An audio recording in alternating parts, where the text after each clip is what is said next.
Breaking tonight, new fallout aimed at Kim Davis. She is the county clerk in Kentucky locked up last week after refusing to issue marriage licenses to same-sex couples. Yesterday, she was released to a cheering rally led by Governor Mike Huckabee. Within hours of that release, the critics started to hit Huckabee, Kim Davis, and those who support her.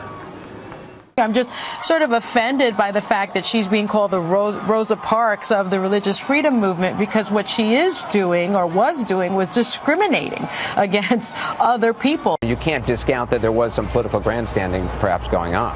I think it's kind of a George Wallace moment. Mike Huckabee won the political points at this event. Some people are better exploiting these moments than others. So all of those people holding crosses and saying she's a super Christian, no, she's not. She got pregnant with twins out of wedlock. Did they stone her? No. Here's Leviticus 20:10. Both the man and the woman must die.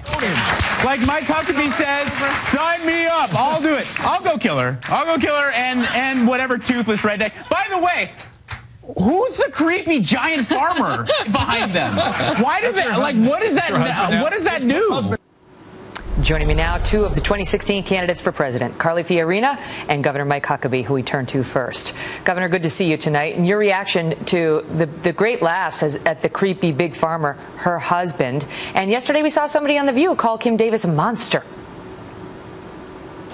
It's really unfortunate. This is an humble, gracious lady, and her husband is a great guy. The people of Kentucky that I met with yesterday, they're the salt of the earth. And I'd much rather be around them than I had these elitist snobs who look down their nose at everyone who isn't like them. And thank God that Kim and her husband aren't like those people with such judgmental, hateful attitudes toward people they don't know and don't understand.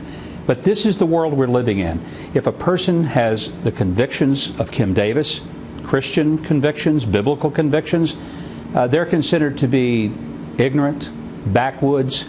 Well, I'm more happy to stand with Kim and her husband than I am any of those snobs who look down their nose at them or at me. Let it be. How about Carly Fiorina's coming up after you, and she has said, look, it's the law of the land, and the clerk, Kim Davis, if she needs to not be the clerk if she can't issue these licenses. It's a different situation when it is your very job to do the thing that your religious objection stands in the way of.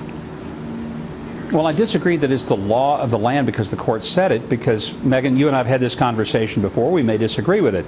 But the courts can't make a law. They just can't do that. The Constitution is expressly clear that Congress makes law. Since Marbury versus Madison. They have to review. That's what Marbury versus Madison did.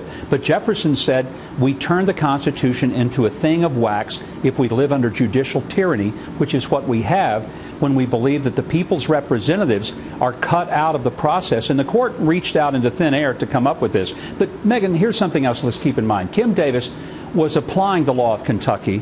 When she was elected, I keep hearing people say she ought to step down. When she was elected, 75% of the people of Kentucky had voted for traditional marriage. So that was what she was elected under.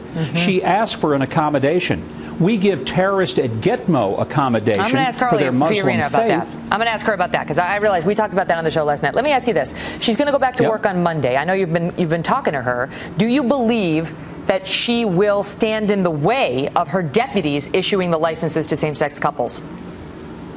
I think she will be true to her conscience, and she will look for some way to not have to put her name on that marriage license. She's been very clear she's not going to do that. She can't do that.